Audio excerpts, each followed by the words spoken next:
I just talked to myself for 5 minutes and I wasn't recording, which is somehow fueling my rage about what I want to rant about even more.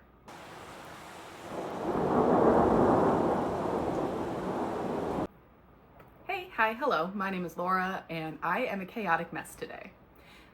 I just tried to film this intro and was talking to myself, not recording. So that's where we are in life.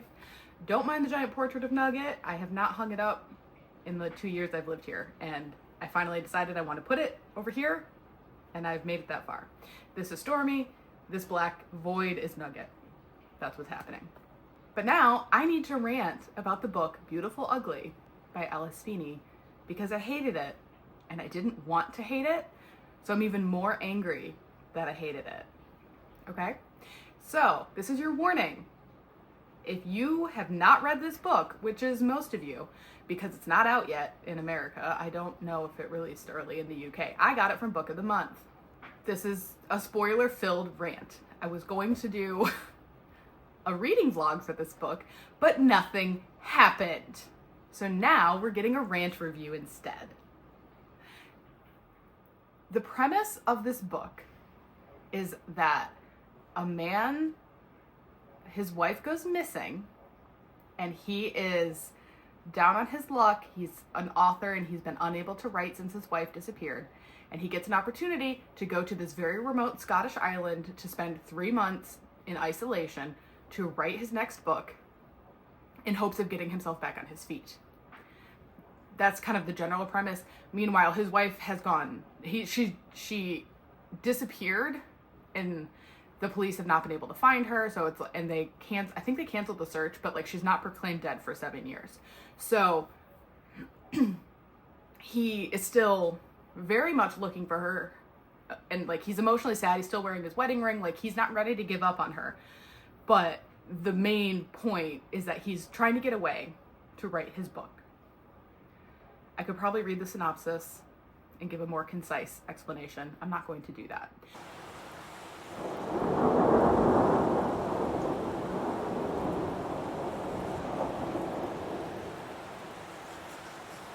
Because, okay, here's the thing.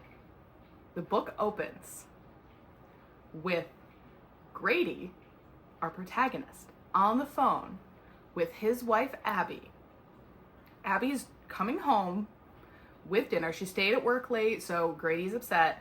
She's coming home with dinner to celebrate, hopefully, that he's going to be a New York Times bestseller.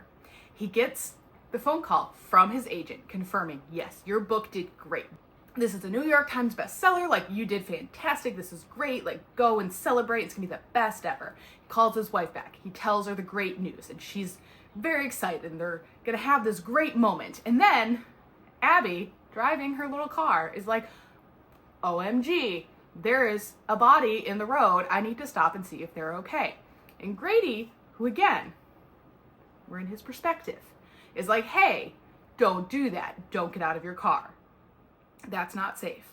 And Abby's like, no, I have to get out of the car. I have to see if they're okay. Wouldn't you want someone to check on me? Like if I was in the road? And Grady's like, please don't get out of the car. Stay in the car, call 911, don't leave the car, don't get out of the car, don't do this. Like, this is clearly a trap, don't do this. And Abby's like, I will keep the phone on, but for some reason not bring it with me. That was a weird choice. But like, she's like, I'll leave the phone in the car, I guess, and leave it on. I'll be back in a second. And then, surprise, Abby disappears. Like, so that happens. Grady then, like, I guess she was near the house or near-ish, because he's able to run out of his house and run to the spot, finds her abandoned car. So like, she's very clearly close to home. We watch Grady leave his house and go to the car. This is all told in Grady's perspective. We are following the protagonist. This is very important because you'll see why in about 3 seconds. This is not Grady telling his story of events to a second party. He's not telling his story to the police. He's not telling his story to his friends, to his editor, to his agent, to his website. Like, he's telling this story to us. but, you know, we're not a character. So this is Grady's thoughts and actions as seen by Grady. That's it, okay? But that's all a fucking lie. It's not a plot twist when it's a lie. The entire book is predicated on the author lying to you. So, spoilers, that's why I hate this book. I mean, there's other reasons. That's the main reason. Because guess what? Grady was the body in the road. How? And like, he was still talking to her when she got out of the car. What do you mean she didn't hear? Because she didn't know that it was Grady? Because she did learn, obviously. She didn't know it was Grady until she like rolled him over. So like, what the fuck? And you might be asking yourself, why is Grady lying in the road setting a trap for his wife? Because he's trying to kill her and throws her over a cliff. Because their marriage wasn't working. Like, I don't even feel like I have a good understanding of why he wanted to do that. Things weren't going great, but they refused to talk to each other. They absolutely, like, there is no communication. And, like, to a baffling extent. Because I'm kind of getting ahead of myself here.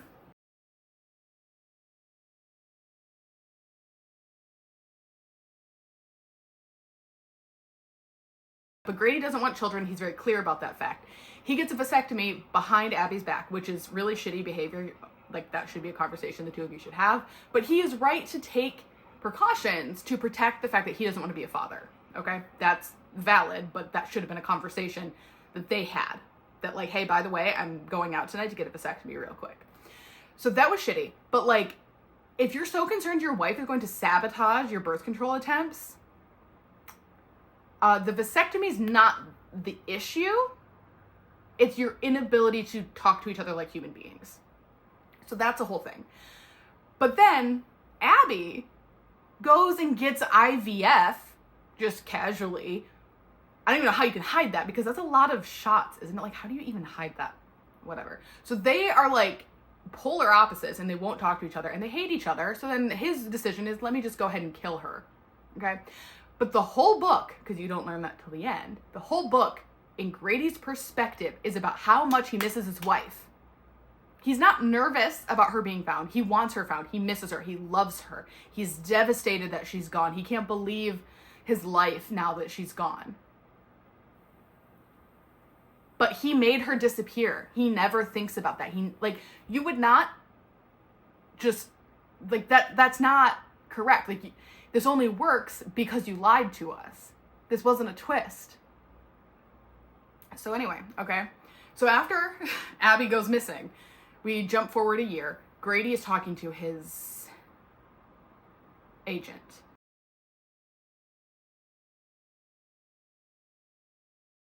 Who is his wife's godmother.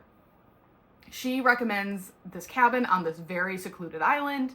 And he's like, that's great. I love being isolated. I'm going to go there. You've really helped me out. I'm going to take my dog. We're going to go to this island. We're going to write this book. And then we're going to come back stronger than ever.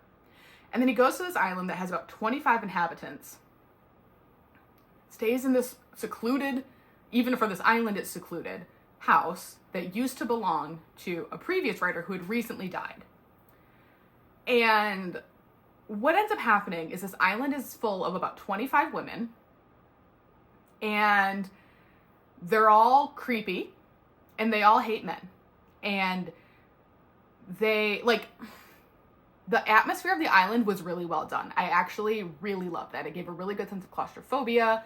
It was very atmospheric. It was very creepy. Like, that, Alice knocked out of the park. I loved that. But nothing happened for like 3/4 of the book. We're just reading Grady walking around this island, being confused, getting drunk, sleeping, having hallucinations, thinking he's seeing Abby everywhere, and then kind of being like, oh, when's the next ferry? When's the next ferry? And no one will give him a straight answer because, like, you can't easily leave this island. Like, even in the best of times. And this island is so secluded, they don't even allow visitors for, like, 6 or 9 months out of the year. Like, you can only go there like in the summer for a short period of time. They don't want visitors. They don't want outsiders. And they're all very weird. And it turns out he's the only man on this island. He eventually figures that out. And they're all just like, all these women had terrible things happen to them. So they are very justifiably hating men. And I get that. I understand that. My problem is that the way that this whole story goes, you're making me align with Grady, who is also a shitty person. Because you've gone so far that you're no longer doing the right thing. And maybe, I suppose that might have been the point. You're supposed to like root for the protagonist. But like, he threw his wife over a cliff. I'm rooting for nobody. You all suck. But not in the fun suck. Because like, You, by Carolyn Kepnes, the Joe Goldberg series, I did eventually hate that series. But Joe, you hate, and you don't literally root for him, but you're invested in what's going on. I was never invested in this because nothing happens.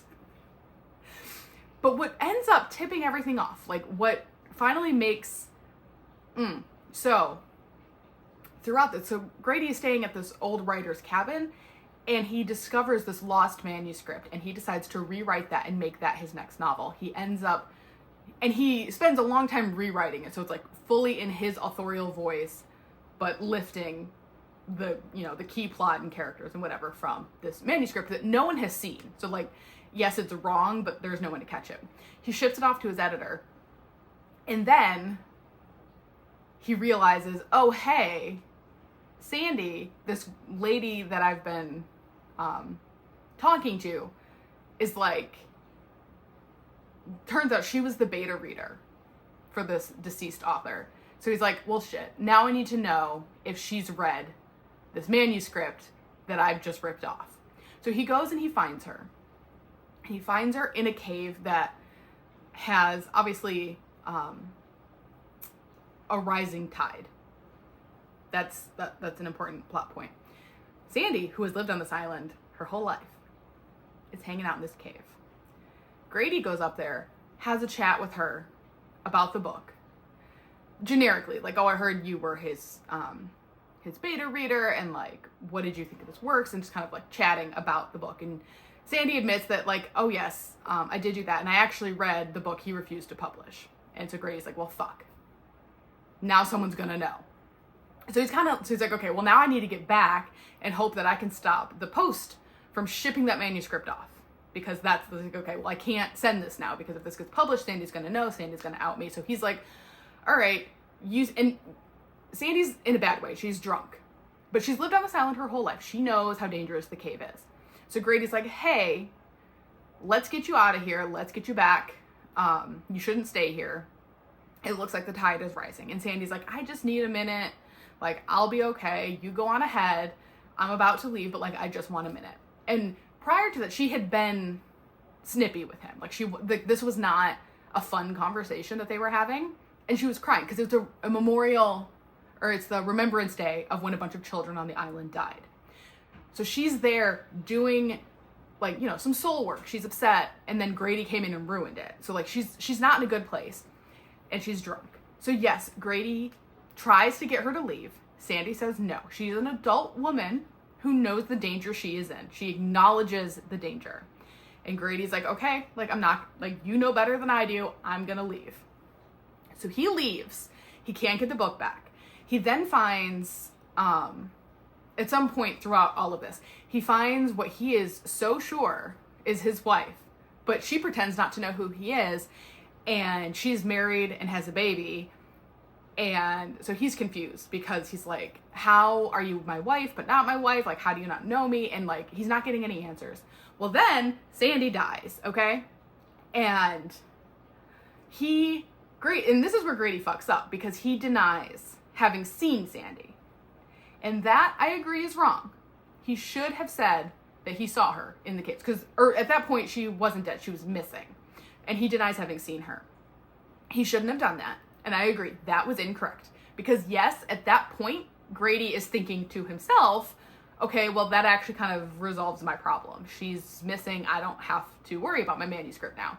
And that's shitty, But that was not his motivation when he left her. The conversation he had with Sandy was not about him thinking, oh cool, if she stays here and dies, I can sell this book. He was trying to get her down. She said no. And Grady said, you are an adult woman who can make her own choices. I'm gonna go. Sandy is then found dead. So that's what happens. He gets concerned. So then he's like, okay, I need to get the heck out of here. The car goes missing, and he's kind of like, I don't know what to do, because like clearly the island is like out to get me at this point. He's like, I need to get out of here. I can't get back without the ferry. But he's like, I'm gonna get on the post boat. Like when the post office comes to pick up the mail, I'm gonna get on that boat and I'm gonna get out of here. So he's making these plans, comes across the church where the whole small town is in the church. And you come to find out, Sandy's not dead. She faked her death. Well, she didn't really have to fake it. They just told Grady she was dead. Because all of this was Abby's master plan, because she's not dead either. She is on the island. To prove that Grady was a shitty person who deserves to die. Because he left Sandy for dead. Abby knew that Grady would be so selfish about the manuscript that he would leave Sandy to die. But he didn't do that. He didn't leave her to die. That's not what happened. He shouldn't have lied about it after the fact, but he did not. His actions that we see were not him leaving her there in hopes that he could publish his book. That just isn't what happened. And then Abby reveals this whole thing that like she wanted a kid, her husband sucked, and when he threw her over a cliff, she hung onto a branch, but managed to pull herself up and go into hiding in the space of time it took for the police to show up and review the crime scene. Which we don't know how long that took because, again, Grady's perspective was all a lie. But anyway, Abby lived, sneaks off to this island, and then plans revenge with her editor who was in on this whole thing. And the final conclusion is, you deserve to die, but we need money on this island, and the best way for us to get money is to have a writer who lives here and doesn't bother us and gives us all their money. So we don't have to open the island to tourism, because they don't want men around at all. So he ends up writing a book, it becomes a bestseller, and that's kind of the key thing. They're like, it has to be a bestseller, so that way we get all the money from this. And they're like, and you can do this forever. As long as you are selling bestsellers, you can live here and we won't harm you. He then writes a bestseller, and then they kill him. What do you mean? What do you mean you killed him? He wasn't done writing, which means you still needed the money from him. There was no logical reason to kill him, even in the twisted logic of these people. I hate this book. And like the whole thing is, this island was betrayed by men in multiple ways. Like there was people who were very abusive. There was people who were responsible for the death of multiple children. And I get that. I understand the concept of like getting rid of the toxic people and then kind of realizing all the toxic people were men. So then just kind of slowly phasing men out of the equation in terms of the positions of power on the island. And granted, you're a population of like 25. You can't sustain that. And I guess if you do IVF, you could theoretically choose the sex of the embryo, yeah? I don't know enough about that. But like, so I mean, you could get pregnant and then continue to just have girls. But it doesn't make any sense. Like, the women on the island were all victims of like horrific situations, and I empathize with that, and I respect that they don't want to be near men, and like all of that I get. But the fact that they then go so far into all men have to die, and like basically saying that women are better at everything, but they need this man on the island to sustain the island. So I'm like, you can't why can't one of you guys be a writer? Like, and also, most authors aren't like insanely rich. Like, that's not even like the most profitable like work from home kind of job.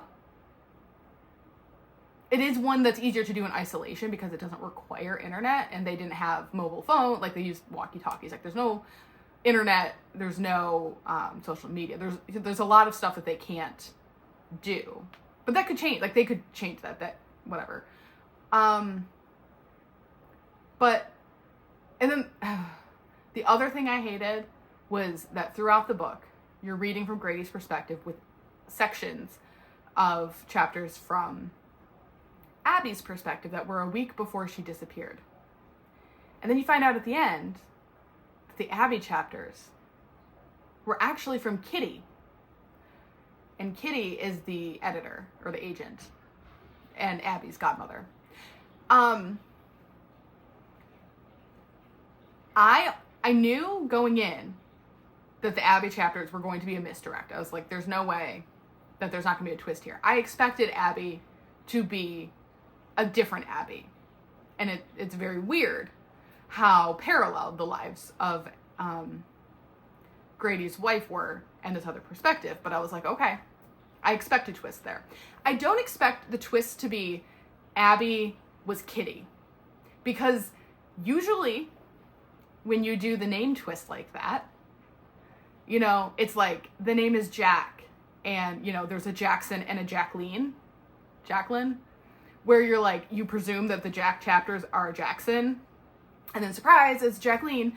Like, you know, it's something like that, where in the end, the name was a misdirect, but it's a very, like, you're like, oh, wait, duh, that does make sense. Of course that's a nickname for this name. Like, it's something like that. It is not just two completely different names, and then just being like, surprise! And the whole thing is because Kitty, her real name is Abby, which we find out, of course, in the villainous monologue. What? Like, what the fuck do you mean? Like, this wasn't fun. None of this was fun. The vibes are in shambles, which is what the shirt says. I was an Alice Feeney stan for so long, but between the disappointment of this, I did not really care for Good Bad Girl, and I hated His and Hers, and I'm basically now, I think 3 I liked, 4 I liked or loved, because like I love Daisy Darker, and 3 that I mostly hate. She needs to not be an auto buy for me anymore, because what the fuck was this? Anyway, if you read it and you hated it, rant with me down below. If you didn't read it and watched this anyway, thank you. And if you read it and loved it, I'm not sure why you're here, but thank you. Because I hated this. I hated this so much. Yeah. So that is all my ranting for today. And I will see you guys in another video in the future. Bye.